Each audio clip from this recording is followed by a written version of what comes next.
Bueno, buenas tardes a todos y a todas. Espero que se encuentren bien. Vamos a desarrollar algunos ejes troncales de la unidad 4 que conjuntamente con el material que tienen subido a la página deberán completar para el estudio de la materia. Espero que se encuentren todos bien. Fundamentalmente lo que vamos a desarrollar es el comienzo de la existencia de la persona humana. Partimos de la base de sostener, ya lo han leído ustedes en los textos, que todo ser humano es persona para el derecho, situación que no fue así a lo largo de la historia y a lo largo de las distintas regulaciones en los ordenamientos jurídicos, pero a esta altura de la evolución de los derechos humanos, conceptualizamos claramente que toda persona humana es persona para el derecho. ¿Cómo pensamos la personalidad jurídica? La pensamos justamente en saber cuáles son los efectos que esa personalidad jurídica despliega en el ordenamiento civil, tanto en relaciones patrimoniales como extrapatrimoniales. Partiendo entonces del concepto de persona para asociarlo al de capacidad jurídica, o sea, a este derecho, a este atributo que tienen todas las personas humanas de ser titulares de derechos y deberes jurídicos y de ejercerlos por sí mismo. Desde esta conceptualización que ustedes han leído en los textos que ya le hemos arrimado, vamos a pensar la regulación y a estudiar el tema del comienzo de la existencia de la persona humana. Está regulado en el libro primero, parte general, título 1, persona humana, capítulo 1, comienzo de la existencia. En el Código de Vélez-Sársfield, el artículo 70 disponía que la existencia de las personas comienza desde la concepción en el seno materno. Antes de su nacimiento, decía el mismo artículo 70, podían adquirir algunos derechos como si ya hubieran nacido. Y se disponía que si la persona muriera antes de estar completamente separada del seno materno, serían considerados como si nunca hubieran existido. Esta regulación que toma Vélez en el artículo 70 era bien distinta a la que tenían distintos ordenamientos, o sea, Vélez se separa del derecho romano. En el derecho romano se sostenía y se disponía, al igual que en el Código de Napoleón, el alemán y el italiano, por ejemplo, que el comienzo de la existencia de la persona lo era a partir del nacimiento y que los derechos del concebido quedaban suspendidos hasta que se produjera el nacimiento con vida. Nuestro ordenamiento, el de Vélez, disponía, basándose o tomándolo por cuestiones ideológicas, religiosas y filosóficas del esbozo de Freitas, que el comienzo de la existencia de la persona lo era a partir de la concepción en el seno materno. Eso llevaba justamente, como lo dijo claramente Orgaz, que es un doctrinario cordobés, a crear una doble ficción, esta ficción de que si estaba concebida una persona, la persona por nacer se la consideraba como persona estando concebida, y si nacía sin vida se consideraba como si nunca hubiera existido. O sea, había que recurrir a esta ficción para resolver esa problemática, por salirnos de la regulación que claramente se venía sosteniendo desde el derecho romano de que será persona desde el nacimiento. ¿Cómo es la regulación actual? El artículo 19 del Código Civil sostiene que la existencia de la persona humana comienza con la concepción. ¿Y qué significa esto? Esta regulación no fue la misma de la que habían realizado los autores del proyecto de Código Civil y Comercial de la Nación, pues ellos sostenían, al igual que Vélez, que el comienzo de la existencia de la persona humana lo era desde la concepción en el seno materno. Esa regulación de los autores del proyecto sufrió modificaciones. Ustedes saben que hubo muchas modificaciones que elaboró el Poder Ejecutivo y finalmente el Senado aprueba la sanción actual, retirando la palabra seno materno y sosteniendo que comienza la existencia de la persona humana desde la concepción. estableciendo el artículo 9 de la ley 26994 de sanción del Código Civil, como ustedes ya saben, una normativa transitoria que dispone que la protección del embrión no implantado será regulada por una ley especial. Entonces, ¿cómo queda el régimen actual? Se persona a partir de la concepción y todo lo vinculado a los embriones no implantados extracorpóreos se regirán por una ley especial que actualmente en nuestro ordenamiento es la Ley de Fertilización Asistida. O sea que al embrión extracorpóreo se le otorga una protección a través de una ley especial. ¿Por qué se le otorga la protección a través de una ley especial? Porque justamente el derecho al beneficio de los avances científicos, las modificaciones que sufren estos avances tecnológicos tienen que estar necesariamente regulados en una ley flexible que permita sus modificaciones y no en el Código Civil y Comercial de la Nación. Ahora bien, estamos entonces con que el comienzo de la existencia, de acuerdo a la regulación actual de la persona, es desde la concepción. ¿Qué debe entenderse por concepción? Y para saber qué debe entenderse por concepción, porque claro está que en la época de Vélez la única concepción posible era en el seno materno. Sabemos todos actualmente que a través de las técnicas de reproducción humana asistida, la concepción puede producirse extracorpóreamente, por ejemplo, por las técnicas de fertilización in vitro. Entonces, como en la época de Vélez eso era impensado, era correcto a lo mejor hablar del seno materno. Actualmente, ¿qué debe entenderse entonces por concepción? Si hacemos un análisis sistemático de la ubicación en que está esta normativa y también de la normativa vinculada a esta temática en el resto del cuerpo del Código Civil, vamos a interpretar necesariamente que cuando hablamos de concepción estamos hablando también de implantación. ¿Por qué decimos esto? Porque el artículo 20 del Código Civil, en el mismo capítulo en que habla del comienzo de la existencia de la persona, refiere que la duración del embarazo y la época de la concepción es el lapso entre el máximo y el mínimo fijado para la duración del embarazo. En consecuencia, el embarazo en el único lugar en que puede producirse es en el cuerpo de la persona que lo porta. Claramente, si hablamos de concepción, hablamos de implantación en el cuerpo de la mujer o de la persona que lo porta. Lo mismo el artículo 21 cuando refiere a nacimiento con vida, los derechos y obligaciones del concebido o implantado, o sea que con claridad se está refiriendo a que la concepción, cuando es realizada fuera del cuerpo materno, debe entenderse como sinónimo de implantación. Esto es lo que muestra esta interpretación sistémica, lo mismo y sistemática. El artículo 561, cuando refiere al consentimiento para las prácticas de fertilización humana asistida, y dice que esta práctica, este consentimiento puede revocarse libremente mientras no se haya producido la concepción en la persona o la implantación en el embrión, de la implantación del embrión, con lo cual claramente estamos hablando de concepción como sinónimo de implantación en el cuerpo de la persona que lo porta. Ahora bien, esta interpretación sistemática también tiene ahora, doctrinaria y jurisprudencialmente, un apoyo muy importante que es el fallo Artavia Murillo de la Corte Interamericana de Derechos Humanos. Este fallo, ustedes saben que la Corte Interamericana de Derechos Humanos es el órgano competente para juzgar situaciones de conflicto que se presenten cuando alguno de los estados partes de la Convención del Pacto de San José de Costa Rica viola la normativa de la Convención.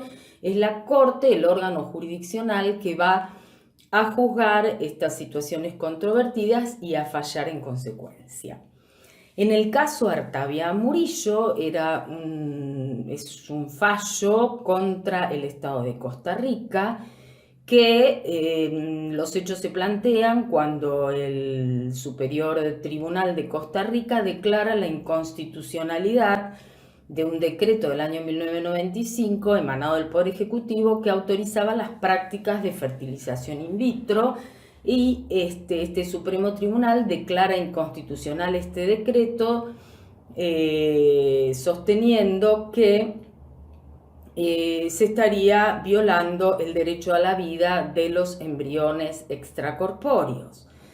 Este decreto era un decreto incluso bastante limitativo porque él autorizaba hacer las prácticas de fertilización in vitro solamente entre cónyuges, solamente con un número determinado de embriones que deberían ser transferidos a la cavidad uterina, quedando prohibido desechar o eliminar embriones.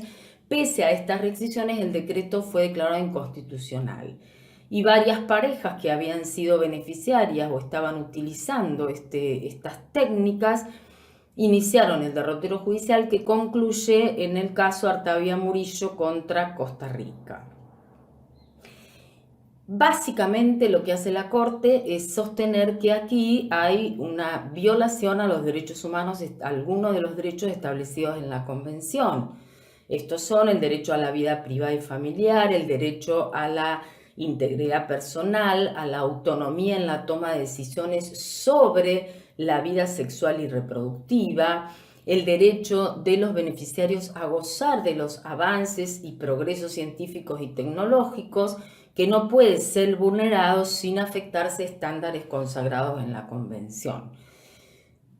Partiendo entonces de la existencia de la violación de estos derechos humanos, es que la Corte comienza, además de dejar establecido esta violación, a realizar un análisis de lo que debe entenderse por concepción.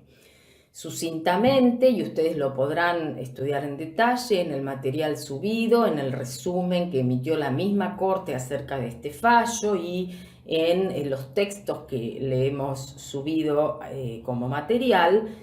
Pero básicamente lo que sostiene que la Corte es que la fecundación y la implantación, el tribunal observa que solamente al cumplirse el segundo momento, o sea, la implantación, se cierra este ciclo que permite entender que existe concepción.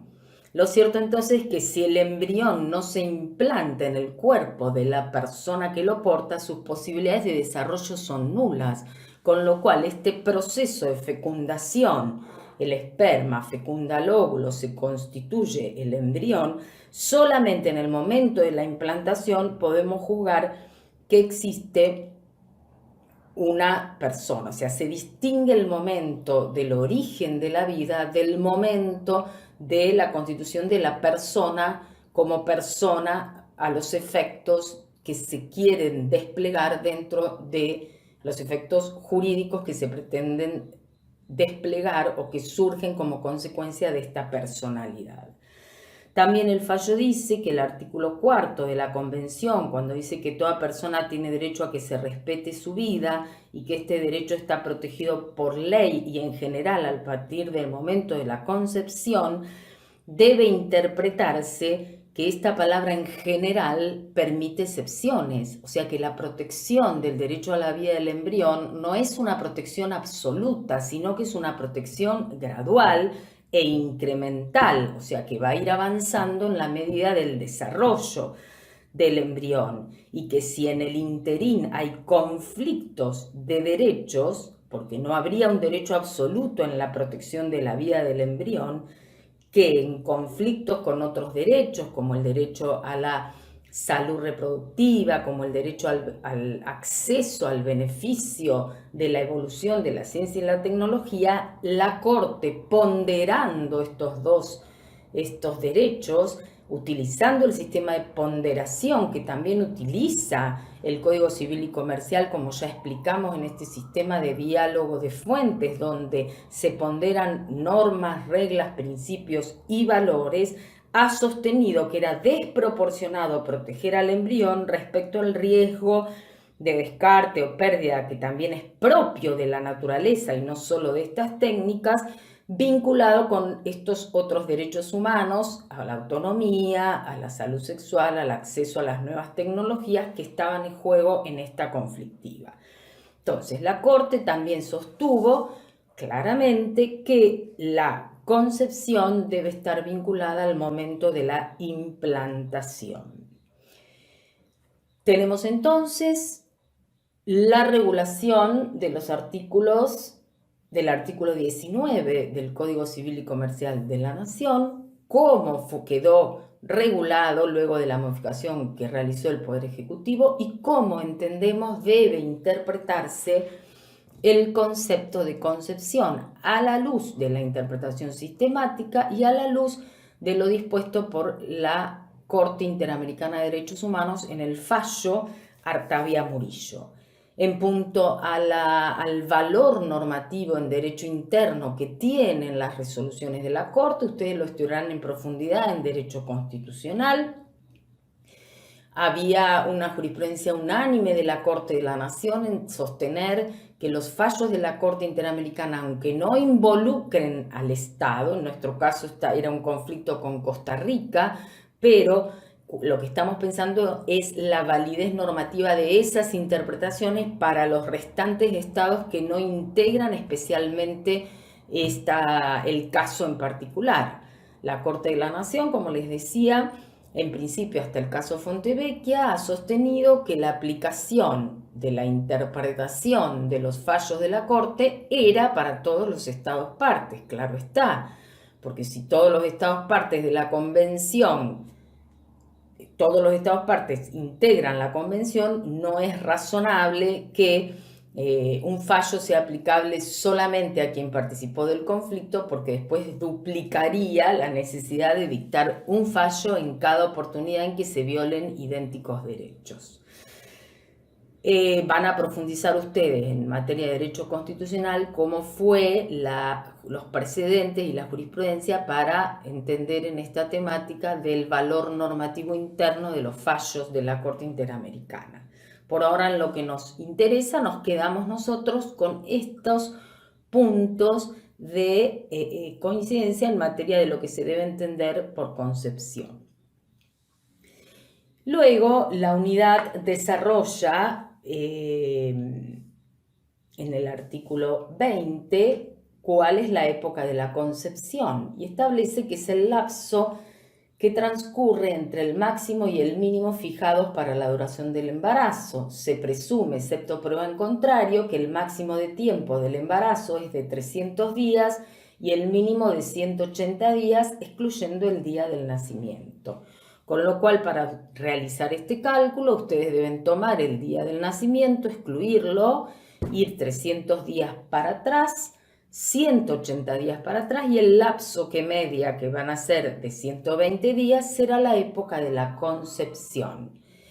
Esta época de la concepción está determinada y es una presunción que admite prueba en contrario. Claramente admite prueba en contrario, puesto que las técnicas actuales para establecer la paternidad claramente se pueden hacer por estudios de ADN que traen mucha mayor seguridad. Por eso la presunción admite prueba en contrario. Ustedes van a estudiar de ahora en más, muchas veces en los textos se les va a aparecer este vocabulario presunción de jure, que significa presunción que no admite prueba en contrario, y presunción juris tantum, que admite prueba en contrario. Entonces, esta presunción que establece que que establece que la época de la concepción es este lapso que estamos determinando, es una presunción juris tantum. Ahora bien, ¿por qué es importante establecer la época de la concepción? Y esto lo tenemos que vincular con la condición jurídica de la persona por nacer. La persona por nacer, de acuerdo al artículo 22 del Código Civil, es un incapaz de ejercicio. ¿Esto qué significa? En primer lugar, ya lo vamos a vincular cuando estudiemos la unidad de capacidad. Pero lo que tenemos que tener presente es que la persona por nacer puede ser titular de derechos, puede adquirir derechos mientras esté concebida en el seno materno. Y esos derechos quedarán irrevocablemente adquiridos, como lo establece el artículo 21, si la persona por nacer nace con vida. O sea, si se pregunta cuál es la condición jurídica de la persona por nacer es un incapaz de ejercicio. Esto significa que va a ejercer sus derechos, claro está, a través de sus representantes legales, que son sus progenitores. No podrá ejercerlos por sí mismo porque se encuentra, por supuesto, dentro del seno materno. Y en materia de capacidad de derecho puede ser titular de algunos derechos. ¿De qué derechos podría ser titular? Y por eso es importante establecer el tiempo o el lapso en que fue concebida la persona por nacer. Puede adquirir derechos por donación o herencia, tiene derecho a alimentos que van a ser reclamados por sus progenitores. Es posible que se pueda hacer el reconocimiento de un hijo por nacer, puede tener derechos a un seguro de vida, puede tener derechos a indemnizaciones laborales si el progenitor ha fallecido. Todo esto está vinculado con los derechos hereditarios. O sea, la persona por nacer puede adquirir derechos. Por ejemplo, una persona por nacer está concebida en el seno materno y el tío de esta persona por nacer le puede donar un inmueble. Ahora bien, para que ese derecho se haga efectivo, para que ese acto jurídico de donación se haga efectivo, es necesario que la persona, tal como lo establece el artículo 21, nazca con vida. Porque si no nace con vida, se considera que la persona nunca existió. O sea, volvemos a aquella ficción del artículo 70 del Código de Vélez, porque no hay otra solución posible para los regímenes que entienden que se es persona para el derecho desde el momento de la concepción en el seno materno. Es el nacimiento con vida, sigue estableciendo el artículo 21, se presume. Es también una presunción que admite prueba en contrario. Este nacimiento con vida, en consecuencia, va a poder ser desvirtuado por quienes tengan intereses en hacerlo. Por ejemplo, un hermano que quiera acreditar que no hay derecho a esta persona por nacer, no hay derecho hereditario en esta persona por nacer, porque ha fallecido o porque no ha nacido con vida y tenga otros elementos tecnológicos para así acreditarlo.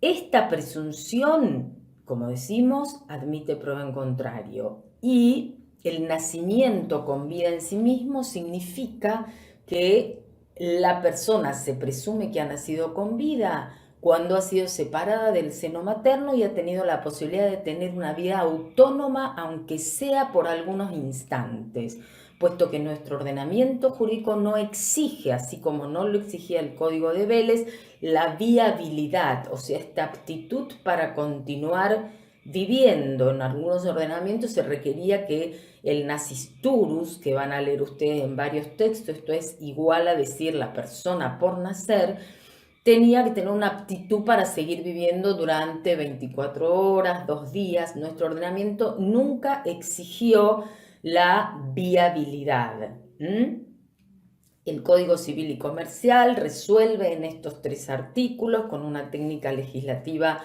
muy superadora a la del Código Civil, toda la cuestión vinculada al comienzo de la existencia de la persona humana. Esto sería el desarrollo troncal que por ahora queríamos presentarles. Deben ustedes continuar en el estudio de esta unidad con la temática de toda la unidad, que es la prueba del nacimiento, los artículos 96 a 99 y la ley 24.540, como así también todo lo atinente a la técnica de reproducción humana asistida que se regula en la ley 26.862, de la que estudiaremos, como ya les explicamos, conceptos troncales, cuáles son las técnicas que existen en esta regulación, homóloga, heteróloga, de alta y baja complejidad, puesto que luego van a retomar la temática de toda la regulación de la fertilización asistida en derecho de familia. Seguimos en contacto. Muchas gracias y que estén bien, a cuidarse.